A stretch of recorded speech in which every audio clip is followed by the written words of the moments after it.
So right here, this is a food plot I have not gotten any footage of all year long. Well, basically, this 1 acre plot was all soybeans last year. And there's a farmer about a little over a mile away that the last 2 years, he's left up like 40 acres of standing corn. So in the last 2 years, we've had a ton of beans left. They've hardly even touched them because this is my dad's buddy's parcel. It's like 20 acres. And it's just not big enough to hold them here all winter. So they're, like I said, if you remember watching some of my videos from the past, there's a big woods about a mile away. That's where they're coming from. And there's another big woods about a mile and a half away. That's where they all were this year, where that standing corn was. And last year, this was my big tilled soybean food plot. It looked phenomenal, but hardly any of it got eaten. And me and my dad, since I was a kid, we've planted and grown pumpkins right at the road. So we planted about 3/4 of this area into pumpkins this year. We were just out here picking some up today, hauling them home. And then on this end right here, I broadcasted some corn. This was late planted corn, like middle of June, maybe even close to June 20th. And I got a little bit of corn right here. And then the other side of this corn, I have some brassicas. And then out by the road, I have some thicker planted corn. That out there, that was true seed corn that you'd buy from the co-op. This is recycled corn that I harvested, that I just picked by hand and shelled out and threw out, and then the cranes pulled out a lot of it. So this stuff actually ended up turning out just fine, because that area up there, you'll see I'll get into that, that's a little bit too thick in a lot of areas. That's probably all going to stalk snap like in December when the stalks get brittle after they dry down. But this looks pretty good right in here.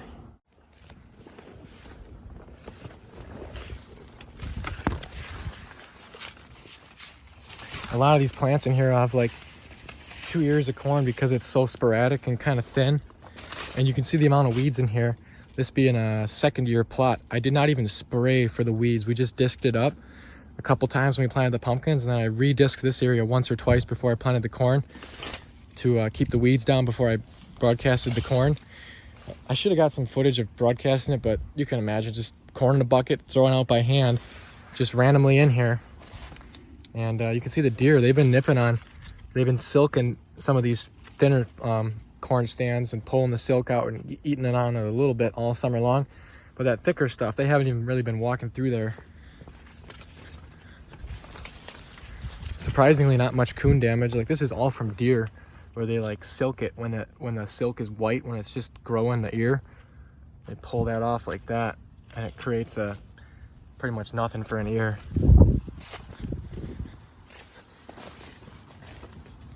Let me pull one of these off here. You can see, I mean, that's a pretty decent sized deer for being planted almost in July. You can see all the moisture it has in there. This stuff hasn't even, it's actually just kind of finishing maturing on the top here. It's pretty white, small kernels up there yet, where you can see the neighbor's cornfield, it's all drying down over there. Here on the edge, we got some monster brassicas.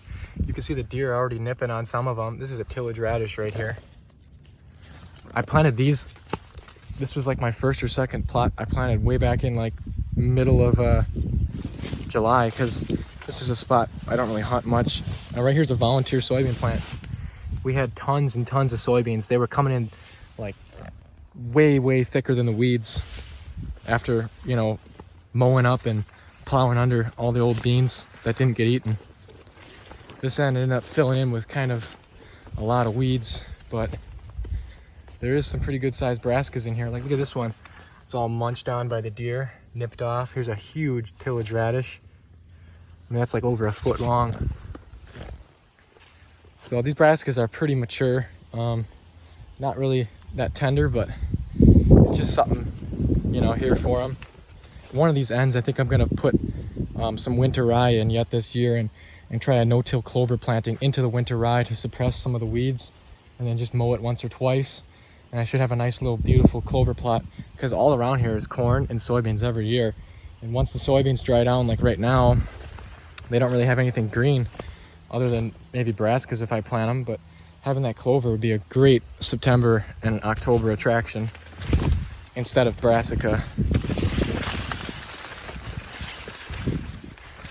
see this middle section here and almost that whole side over there is all pumpkins.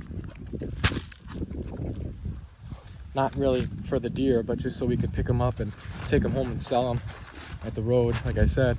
And this being a first year pumpkin field, we have like 0 rotten pumpkins. We've been growing pumpkins for over 10 years. Since I was like a kid, I've been helping.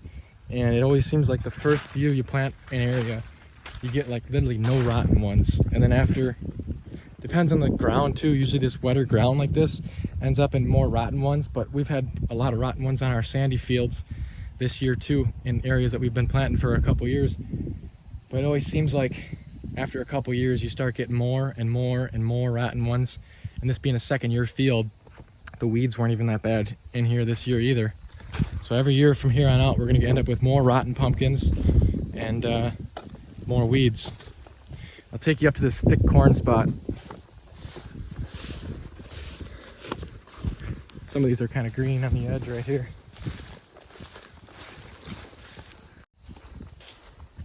And then on this edge, there's a few sections of soybeans that we left that were super thick. And you can see we got pretty good pods right in here. Not a ton, but the deer were nipping on these super hard all year long because there was corn on this side, corn on the other side of the property, and beans over there. You can see these are later planted. They were disked and plowed up under after that field had already been planted. So that soybean field out there is all brown, dried down. And here's this thicker corn. This is probably the best section. It's not quite as thick here. I purposely put it a little thinner here because I think after broadcasting this half, I was like, oh crap, I probably put it in too thick. I wasn't really thinking, but you can see the stems from this side over.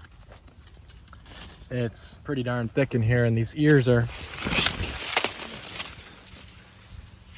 not super small, but I'm just afraid of this stuff snapping over once it starts to dry down. We just had like 7 inches of rain here over a week ago, and the ground is still saturated in here. I'm pretty lucky that this corn didn't tip over, being as planted as thick as what it is, because I had a lot of super thick planted corn in our backyard on some clay ground tip over last year after like only 3 or 4 inches of rain. And right here are some of those soybean stems from last year. But you can just see this is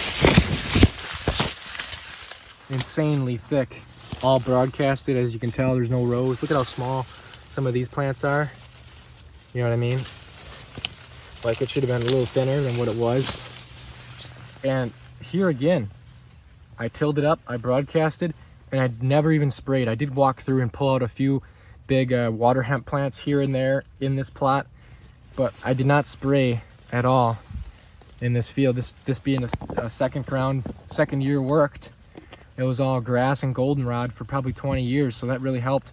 There was no annual weed seeds in the dirt. And you can see in some of these thick spots, like right here's one, that's nothing. This one's a little bigger. A lot of small ears in here. And I should also mention, no fertilizer was added to this field at all last year when it was all waist-high soybeans, really good. And this year too, no fertilizer added. So this is just brand new ground with plenty of nutrients in the ground. Probably won't have to fertilize this for at least another year or two. We'll maybe do a soil sample next year or the year after. But yeah, this stuff looks really good. Let me pick off one of these. So this is pretty good ground, like I just said, but this is literally just as big of an ear. I mean, it's not that big, but it's just as big of an ear as a lot of my 38-inch row corn planted almost a month earlier at the farm. So it goes to show, like, I really thought this might have been too late to get in the corn, because like I said, we had so many soybeans coming up. We plowed it up, disked it up, and it was like millions of beans coming up because, you know, like I said, they didn't eat the beans, the deer. And we disked it down again, and there was some more coming up, so I waited, and then we disked it up a third time before I broadcasted the corn, because, you know, I can't spray and kill the beans.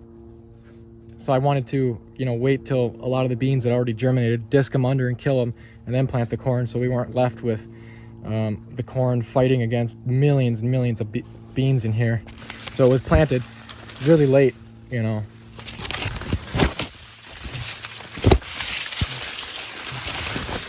This is just a small spot, probably like 50 yards by 50 yards. Probably a 1/4 acre of corn right here. And then here we are back out to this side. We just picked up a lot of pumpkins over here. There would have been a lot more orange ones, but yeah. I just figured it was worth to do this quick little update of these plots. I know I didn't make any videos of planting it, but it was just a cool thing to try this year, broadcasting the corn. It definitely works if you don't have a planter, or you don't want to like use a garden scene and push plant it. But broadcasting definitely does work. It's just probably you got to be careful not to overseed like I did. But yeah, I would definitely try broadcasting, you know, out here again next year, just a little thinner. Maybe not exactly right where this corn was, probably one of the sections of the pumpkins. I'll put corn there next year, and we'll put pumpkins over here where this corn was this year to keep rotating it. Because like I said, the more years you plant pumpkins in the same ground, the more and more rotten ones you're gonna get. So yeah, thanks for watching. I'll have a little bit of drone footage at the end.